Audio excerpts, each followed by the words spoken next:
Shalom tout le monde, j'espère que vous allez très très bien. Aujourd'hui, je vais commencer par vous raconter une anecdote qui est assez connue sur Napoléon Bonaparte. Alors un jour, Napoléon marchait, se promenait dans les rues de Paris et passa près d'une synagogue et entendit des pleurs et des gémissements qui s'échappaient de la synagogue. Alors il demanda à un de ses hommes, parce qu'il était accompagné bien entendu, que se passe-t-il ici? Pourquoi ces hommes pleurent-ils? Alors on lui expliqua, ce sont des juifs, messire, et aujourd'hui est un jour de deuil. C'est le jour de la destruction de leur temple. Alors Napoléon, qui était étonné, il demanda, mais quand s'est produite cette tragédie? Il y a environ 1800 ans. L'empereur Napoléon s'exclama, écoutez ce qu'il a dit. Si ce peuple est capable de pleurer la perte de son temple pendant si longtemps, il est certain que ce même peuple méritera de retourner sur sa terre et d'assister à sa reconstruction. Bezrat Bimera Beyamidou. Alors l'histoire est terminée. Je pense que vous avez compris que nous parlons de Tisha B'Av, période où nous pleurons sur les malheurs du armée Israël et l'éloignement de la présence divine. Alors j'ai l'habitude de vous poser une question, et aujourd'hui je vais vous poser cette question. Pourquoi on nous demande de pleurer le jour de Tisha B'Av? Et surtout qu'aujourd'hui, j'ai envie de vous dire, dans notre société, pleurer n'est pas quelque chose de facile. Pour certains, c'est gênant, et pour d'autres, ça ressemblerait à une certaine forme de faiblesse, de fragilité. Et pourtant, la Torah nous demande de pleurer même aujourd'hui. Pourquoi? En fait, en réalité, même j'ai envie de vous dire, pleurer, c'est ressentir. Le jour de 9 Av, quand je pleure et j'arrive à ressentir la valeur de ce jour, je prends pleinement conscience de la perte occasionnée par la destruction du temple. Et cela même dans notre génération. Car je prends pleinement conscience de la réalité de notre époque que nous vivons aujourd'hui, avec ses malheurs et ses nombreuses dérives. À ce sujet, les sages nous enseignent, dans le Talmud, une génération qui n'a pas vu la reconstruction du temple est considérée comme la génération qui a vu sa destruction. Car encore une fois, cette génération n'a pas ressenti ce manque. Et c'est pour ça que la Torah nous demande de pleurer. De pleurer et de comprendre qu'il y a quelque chose qui n'est pas normal. Qu'il y a un échec pour chacun d'entre nous. Et en fait, il faut comprendre que cette réflexion-là qu'on va avoir amènera assurément au changement. Il y aura une prise de conscience. Et en fait, c'est ce qu'a voulu nous dire Napoléon.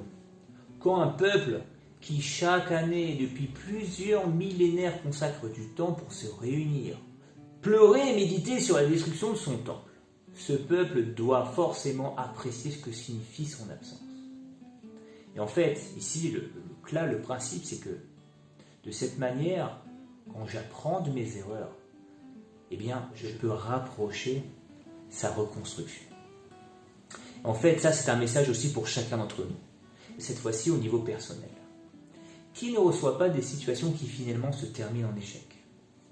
Comme un mariage raté, des études qui ont échoué, on a été vidé de son emploi, ou encore la faillite de son entreprise. Aujourd'hui, à cause du coronavirus, on entend beaucoup parler de ça. Ou encore même un enfant qui a mal tourné. Il y a plein d'exemples. Alors, j'avoue, c'est vrai que pendant cet intervalle, nos émotions vont être très désagréables. On ressent de l'abattement, du découragement, de la tristesse et même de la colère.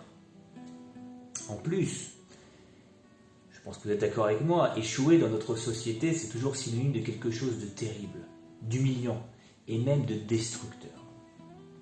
En plus, notre ego, qui est quand même la base de notre Yetzer Hara, en prend un sacré coup. Et on peut le remarquer, c'est qu'une personne qui a échoué va être marquée pour très longtemps. Et ces échecs vont avoir certainement un impact considérable dans ses choix futurs. Et pourtant, c'est sans doute au cœur même de ces moments qu'il faut oser de se mettre en retrait. Alors il y aura des pleurs comme au jour de Tisha B'Av. Il y aura aussi beaucoup de réflexions comme au jour de Tisha B'Av. Car savoir pleurer, c'est savoir avancer dans la vie pour enfin voir du changement. Et pour commencer à entrevoir toutes les opportunités de changement que nous proposent nos échecs, nous devons d'abord ressentir l'échec, l'accepter et ne pas voiler la face. Alors, je précise bien que rater ne signifie pas être un raté, chasvé shalom. Nous ne sommes pas ce que nous faisons, nous sommes bien plus que nos erreurs. Nous avons une neshama, une âme, un chelek eloké mimal, une partie divine avec un potentiel énorme. Et beaucoup de personnes, vous pouvez le remarquer autour de vous, même nous, ça nous arrive, on a cette croyance de croire que si l'échec arrive dans notre vie, eh bien ça sera quelque chose de mauvais. On a cette peur de l'échec, on a même la frayeur de l'échec, à cause du qu'en dira-t-on, ce fameux regard extérieur qui vient en fait dévaloriser, soi-disant, notre valeur. Mais en réalité, celle-ci reste inchangée. Il faut le comprendre ça. Notre valeur reste inchangée, et surtout aux yeux d'Akadosh Baruch Hu, aux yeux du Créateur du monde. C'est pour ça qu'une personne doit tirer avantage de l'échec, en tirer toutes les leçons possibles pour l'avenir, et quel que soit le domaine de l'échec. Et c'est tout le but de la Teshuvah, comprendre de ses erreurs, les regretter, et de se dire de ne pas les recommencer, et voir quelles sont les stratégies pour avancer. Et pas seulement au niveau spirituel, même au niveau terre à terre, j'ai envie de dire. Par exemple, si je vous donne des exemples classiques d'échecs, on peut parler d'échec sentimental. Eh bien, pour commencer, quand on est dans cette situation d'échec, ne mettez pas tous les torts sur l'autre, mais reconnaissez aussi vos manques et vos erreurs. Déjà, je vous garantis que c'est bien plus enrichissant que de se morfondre et mettre la faute sur l'autre. Si on veut parler d'échec professionnel ou même d'un examen raté pour un étudiant, eh bien, le travail à faire aussi, c'est prendre le temps nécessaire et cerner toutes les raisons qui nous ont fait échouer.